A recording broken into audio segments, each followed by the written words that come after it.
Good morning, guys. I'm WUSA Season 3, Episode 80. It is 6 a.m. I am on my way. I had to get off to an early start today because today is so complicated. I actually have 10 hours. That's it. 10 hours to go out of town and come back. And in that 10 hours, and just thinking about it makes it sound like it's going to be impossible. I have to drive 7 hours, and then I will have up to 3 hours to play between all the casinos that I play combined, and I have to be back in town. It was going to be by 6 o'clock. No. Because of the funeral my wife is going to, I have to be back by 4:30 because I still have kids at home that need to be picked up from practice. So that's what's happening right now. I have to leave town, I have to play, I have to come back in 10 hours. So, alright, this morning, 54 degrees outside. You can barely see the sky right now. Looks like cloudy skies. The roads are dry. Traffic is actually pretty busy, especially for these backcountry roads already. People who live in the country must work hard and go to work early. Imagine that. So, let me think here. Yesterday was a decent day. It is one of my standard, patented, slow drip days where I'm making a little here, a little there, and at the end of the day adds up to a decent amount of money. It was almost $2,000, I think. I have not added it up, but I know for sure that I made 7, 7, and 5, and then that's 19 right there. I'd say about 1,900 because slots, I think I lost 200 in one place and won about 200 at the rest. So we'll call it a $1,900 day, which is good. If you have 5 $1,900 days a week, that's $500,000 a year. And people think that you have to sit down and hit a home run at every table that you play at, but if you play enough places and you get a little from each place, you not only don't look like a card counter, you not only don't look like you're winning money, but you look like someone who's losing money, and they give you as much longevity as you want. So that's just my 2 cents. I may be wrong. Everyone says I'm wrong. They say it's impossible, but we're doing it every day. Let me think if there's anything else going on. I'm a little groggy this morning because I got up so early and had to leave by 6, but we're on our way, and we'll have a few hours here to wake up. The schedule for today is to get to the first casino by about 8:30. We'll have half an hour there. We'll have 2 meetings after that. We'll have an hour drive, which we're going to spend those 2 meetings driving to the next casino. And then we will have an hour and a half at that casino. And we'll have an hour meeting, which we'll use to go to the casino after. And then we'll have an hour and a half at that casino, or about an hour. And then we'll have to head home. So that's what's going on. That's what the schedule is. We hope that we don't get buried somewhere. I was going to go to a different area. That would be about 2 hours less driving, but that would only afford me the chance to play Blackjack at one casino. This gives me 2 chances at Blackjack. So hopefully we don't get buried. We go move in the right direction, and we stay on time all day. Letting you go for now, and I'll be back. Alright guys, I am in the casino right now, and just want to explain what's going on. Obviously, this guy that I talked to you about that got hit by a car with a police chase and all this stuff, I happen to be in his neck of the woods right now, and I see him in the casino. I thought that you were in the hospital for the next few weeks. He claims, and he shows me a text message that he sent me that I never received, but he claims that he didn't have insurance and they made him leave, but he's walking around. He showed me this text that he allegedly sent me that shows that he was released last night and they dropped him off at the casino because he's been evicted from his house because the place that he was living with a friend was foreclosed on by the bank. So all kinds of stuff going on. Now he's asking me for money for a motel room. And I'm like, what the heck is going on here? I'm in such a hurry right now. I'm just trying to get in and out of here and get all my stuff done. I said, look, I got to keep going, moving on to the next place. You're welcome to sit in the car with me. And then once things calm down, then we can talk a little bit and figure out what's going on. As far as this stop, I'm cashing out right now. I'm ahead $183. I played two machines. The first machine I made about $215 on, and then the second one I ended up losing a little bit, so I'm plus 183 overall. So right now I am walking to the front. I happen to have the casino manager walking right in front of me right now, but I'm walking to the front of the casino to grab this guy, and we'll get out of here, and I'll get you more details as soon as I have them, but I didn't want to talk about this in front of them, so letting it go for now. I'll be back. Alright guys, heading back to the car right now. Went into the next place and looked around and didn't see anything on the machines. Went to the Blackjack area and was in and out of there relatively quickly. Very little resistance. They were putting out the new cards for the day, so didn't even get a look from pit bosses or anything, and was in and out and ahead $500 real quick. So fast that I'm going to move on to another place real quick here, try to make a round of the slots before my next meeting, and hopefully I can make that happen. This guy is in the car with me here. He'll be getting in a second, but his story, I see his hospital papers, but I don't know how much I trust what he's saying. So anyway, I'll be back to update you shortly. Plus 500. Alright guys, I'm back. Yeah, I think this guy is kind of full of crap for the most part. There are some things I think he's telling the truth on. He definitely was in the hospital, but as far as how bad the injuries were, I don't know. I don't know if he left the papers in my car or not. I'm heading back to the car right now to do my meeting, and I can take a look if he left them in there. Anyway, I went into this place just to look around at some machines, see if I can get anything going real quick before my meetings. I have two meetings, one that just popped up that I was not expecting, which is a half-hour meeting, and the other one is a 1-hour meeting, which is an interview that we're doing, interviewing a new person. So we'll have to kind of see how that works. From what I understand, this person that we're interviewing today is the most qualified of the people that we're going to be talking to. So we'll see. He did not leave his papers in the car, which is odd, because why are you walking around with a big stack of papers and that you can't put in your pocket? So I don't know what his deal is. Anyway, I am back in the car. I'm getting my laptop out right now so that I can get in on this meeting. This first meeting could probably be wrapped up in just a few minutes, which I would love, because I really need to use the restroom, and I'm going to check over all my email and get caught up on stuff so I don't look like I'm AWOL, and we'll see what happens. So let me see. These guys, I just don't understand how this guy, he wants me to get him a room. It's like, you know, you just ask a guy, hey, can you get me a room for a few days? And this guy, I've already given him money to help him out in the past, so I don't know.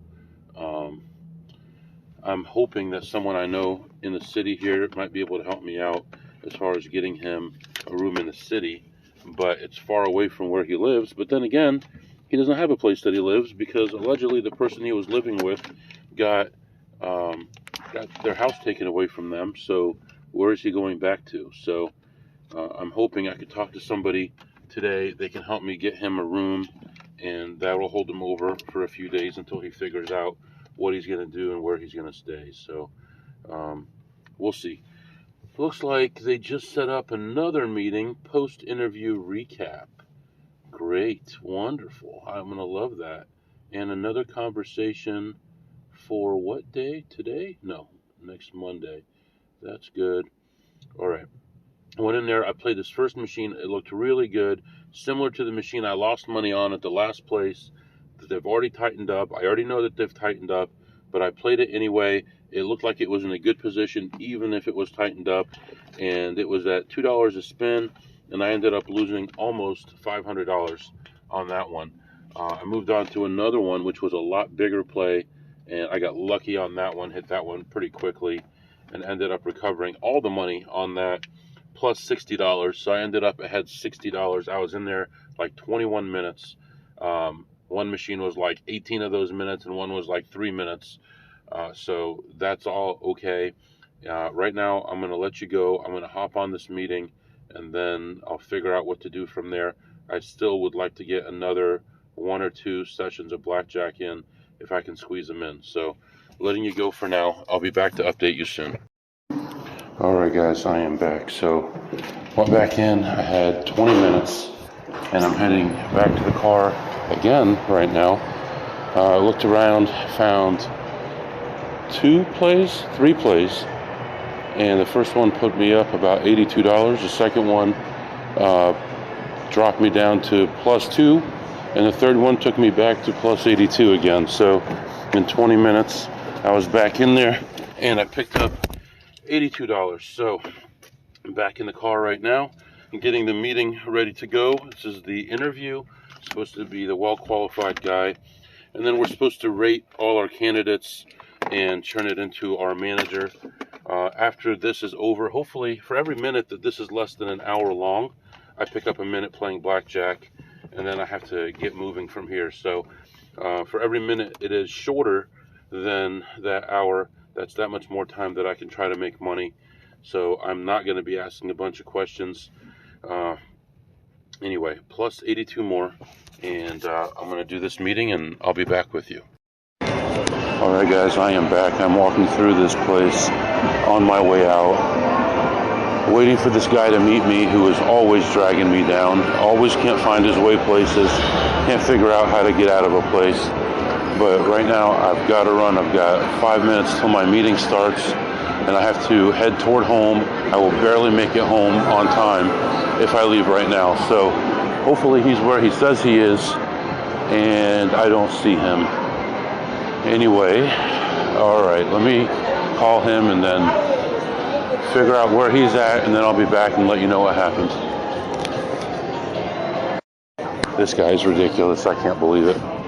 So he can't figure out where the entrance is that we came in. I've got to get to the car right now. I have a meeting in 3 minutes.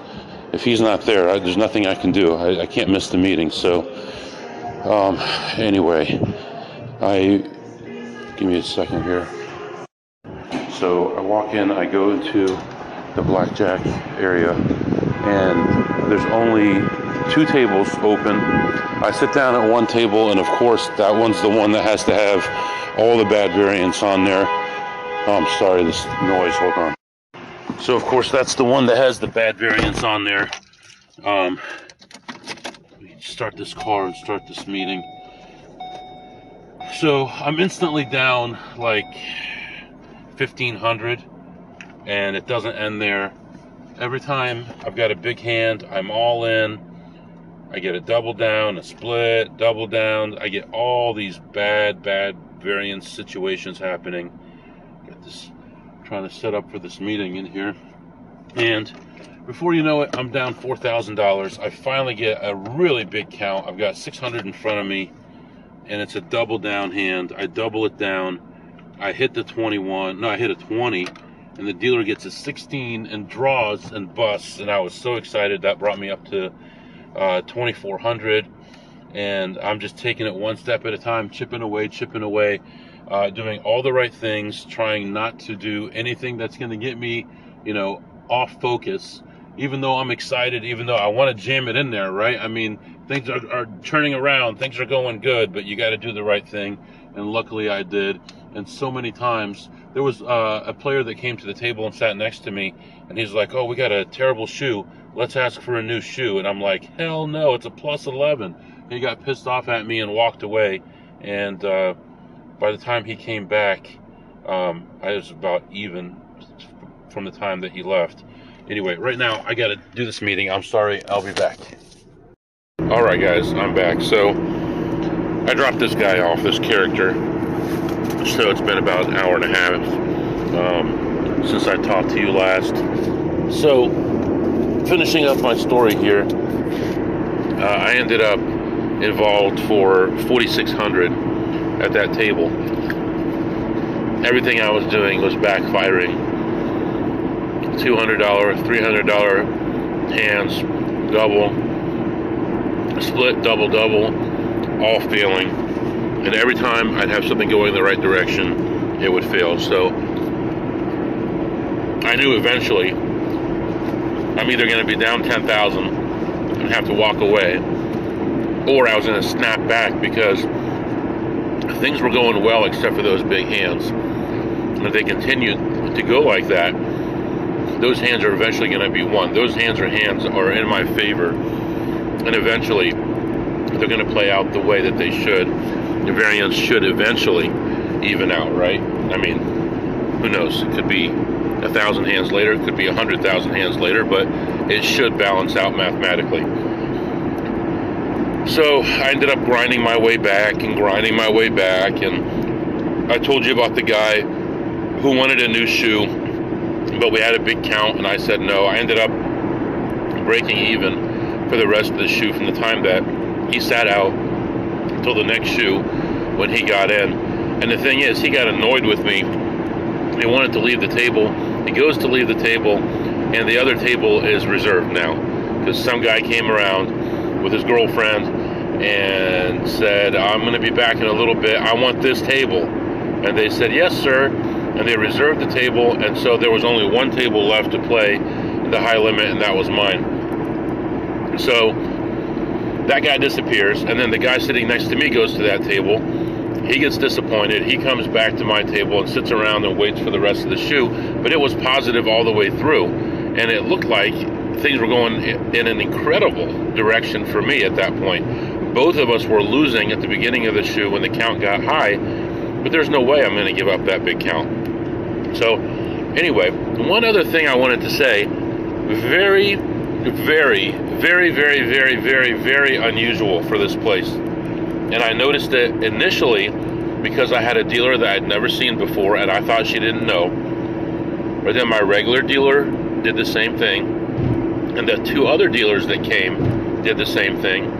3 other dealers, and that is penetration. I'm normally at 1.2, 1.3, somewhere in there penetration at this place. You know, you can survive on that. That's not bad. It's okay. And every once in a while you get 1.0. I was getting, no kidding, 0.3 today. I'm like, are they setting this up? Are they suspecting I'm doing something? Did they tell them just to do it to me? What's the deal? I did get max bets out there a few times, but I was only spreading like 1 to 8, so I don't know if that was still under the radar or not, but it seemed like something really unusual was happening. Maybe they got some new people in charge and they're like, why are we shuffling so much? Just go ahead and go for it and watch out for card counters. No clue, but I was pleasantly surprised, and it did make for some swings, but all in all, ended up not bad. I ended up actually getting within $100 of break even 5 or 6 times, and fell back down and fell back down and fell back down, and eventually I was out of time, and I had to make a decision. I had to get up, and I figured how much time it would take me to walk to the car. I was going to text this guy and say, meet me at the car, or call him, meet me at the car, let's go, and I would have a couple minutes to spare. So finally I ended a shoe with a big split, no, just a double down, and I ended the session with exactly $5,000. So I was ahead $400 on the session, and they go and give me a $5,000 chip. And I wish there was a laugh track I could insert into this podcast right there. Are you kidding? you guys know I'm not playing with the card. I'm not taking your $5,000 chip. And I'm like, oh no, remember? They told you guys to give me purple. I don't know why it works that way. I don't understand. You'd think one big chip would be easier, but whatever. And the pit boss is like, yeah, give him purple. So they ended up giving me $5,000 in purple.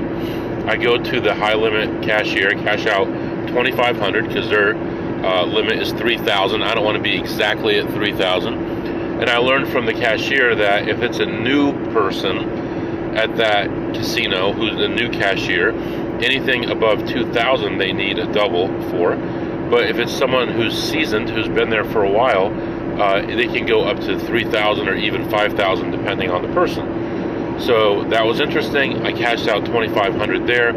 I went around to the other cashier, which you'll notice at 99% of these places, if you have a high limit and a regular cashier, they'll be back to back, and there'll be a wall in between the low limit and high limit play areas, but they'll use one central cage, and then they'll have cashiers on both sides of the cage. So I went around to the other side, cashed out $2,000, went to the poker room, cashed out $500, just keeping below everybody's limits. Meanwhile, after I leave the high limit cashier, I am trying, holy, wow. I don't know if you heard that, but that motorcycle just, I'm doing over 80. He has to be doing 120.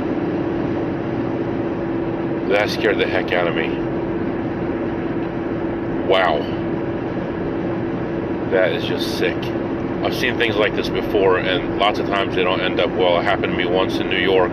These two cars were racing. I was in the middle lane, and they passed me on both sides of me. And about 20 minutes later, I pull up on the slowdown, and both the cars are on their roof.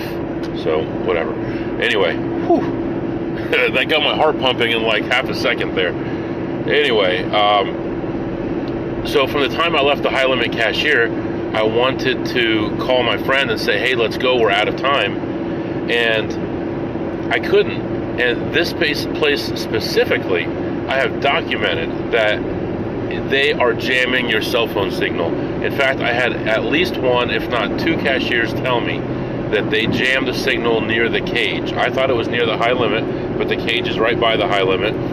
And they jam it near the cage to keep people from doing some kind of fraudulent activity. I don't know, but you know, you got enough cameras. Why not jam people's signal too? And I'm trying to call my friend, and the cashier's like, oh, just connect to our Wi-Fi and it'll work.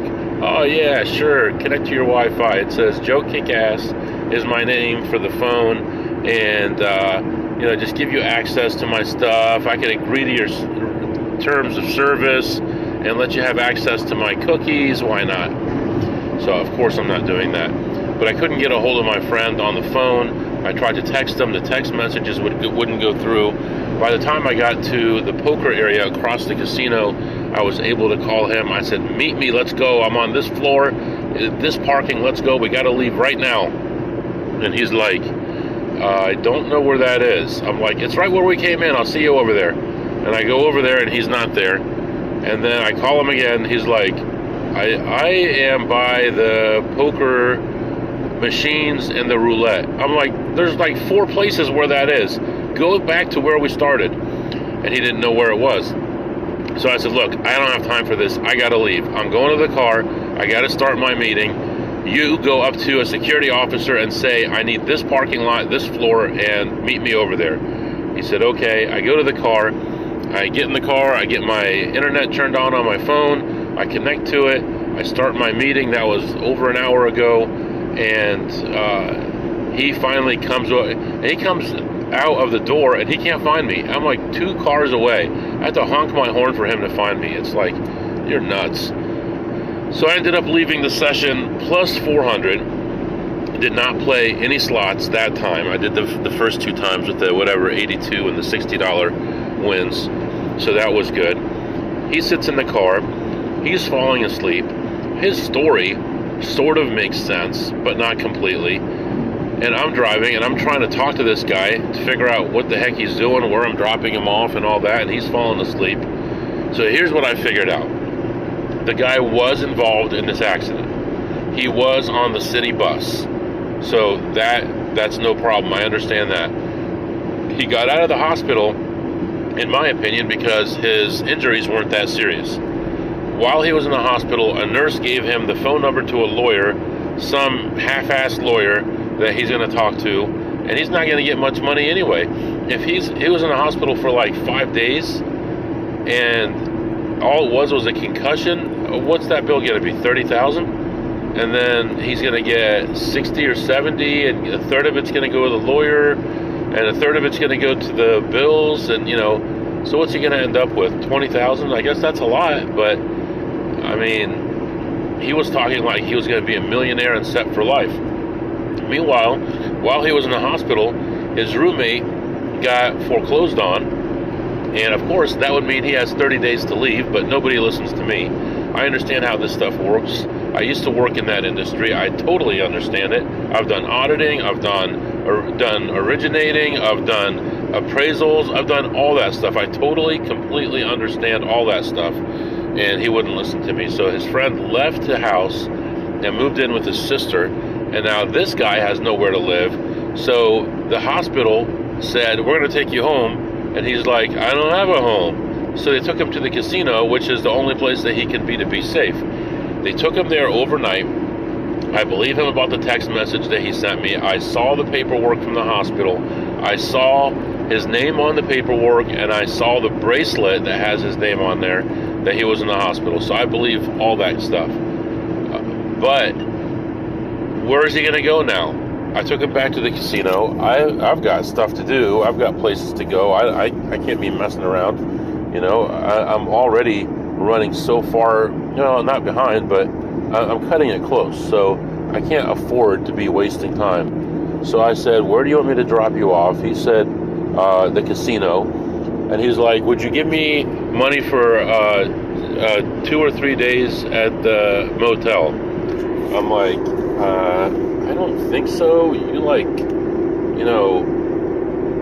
don't do anything for yourself, and you expect me to help you all the time. You ask me for money all the time. Are we friends, or am I your sugar daddy? Am I getting something for this, or I don't understand, So, but I felt bad for the guy, and I did give him some money, not a lot. I gave him like $80. I know, give me go ahead and say it. But the guy's got to at least have a place to go overnight. If he spends it at the casino, shame on him, whatever. But I did my part. I dropped him off. That's all taken care of. When I left there, I was still on the call, and I was almost out of gas. I had like 6 miles range, but I wanted him out of the car as soon as possible. So I dropped him off at the casino first, then I went to a gas station. Used Upside, by the way, saved 22 cents. Still expensive for gas, but saved 22 cents a gallon that I'm getting refunded. And while I was filling up gas, I was finishing up the meeting. As soon as I stopped at the gas station, they said, hey Joe, do you have anything to add to this? And I talked for about a minute, made it look like I've been sitting in a quiet room the whole time. It was like perfect timing to make it look like I was sitting in a quiet room all that time, when actually I was doing 80 and 85 on the highway, trying to get to the right place at the right time. So after I got gas, while I was getting gas, and while I was listening to the call, I opened up my Burger King app. What did you eat today, MW? Burger King. I had a Whopper combo with Whopper, extra everything that's free. See, remember this stuff, especially Chipotle, you get a ton of extra food if you get extra rice, extra beans, all those extras that are free. Burger King, you can get extra onions, lettuce, and pickle. They charge you for tomato. But I got all that extra yummy stuff on my Whopper, and I got a Diet Coke, of course. I got to watch my figure, and some nice fries, and that was it. And I took off, and right now I am heading toward the pickup spot for my kid, and I am supposed to be there at 4:30, and as of right now, it looks like my ETA is 4:23, so right now looking good on time. Hopefully it continues like that. The day has just turned absolutely incredible. It is 70 degrees outside, very light, thin clouds outside, and just a gorgeous day, just a light breeze, beautiful day. You couldn't ask for anything more than that, really. So I'm happy about that. Road conditions are good. Unlike yesterday, road conditions were just horrendous. And I am on my way toward the pickup spot, like I said. And I'll keep this episode open just in case, so I'll be back. All right, guys, see, there's always some kind of surprise, some kind of a twist going on. So I'm about 10 minutes away from the school to pick up the kid, and all of a sudden I feel so sick, so awful. I just have to stop somewhere. There's no bathrooms around, no restaurants around, nothing. And I drive by a park, and as I drive by the park, I see a building in the park, which I assume has bathrooms. So I stop and I turn around and I go back, and thankfully the bathrooms are open. And I was just feeling awful, probably from that Burger King I had. Probably teach me a lesson not to get double onion on that. But I did take care of the business there, and I felt so much better. And right now I am at the school waiting to pick up my kid right on time. And just thankfully that was there, because I don't know what I would have done. I don't know what happened, but it was awful. So anyway, like I said, I'm here to pick up the kid, and then I have another meeting in a couple hours, so I'm going to go home and change, get ready for that. And then tomorrow I'm most likely going to be meeting with a listener, and I'll be playing blackjack and at least a couple sessions of slots, and we'll see how things go. So right now I'm going to let you go. If you have any questions or comments, the email is mwusa21@gmail.com, mwusa21@gmail.com. See you next time.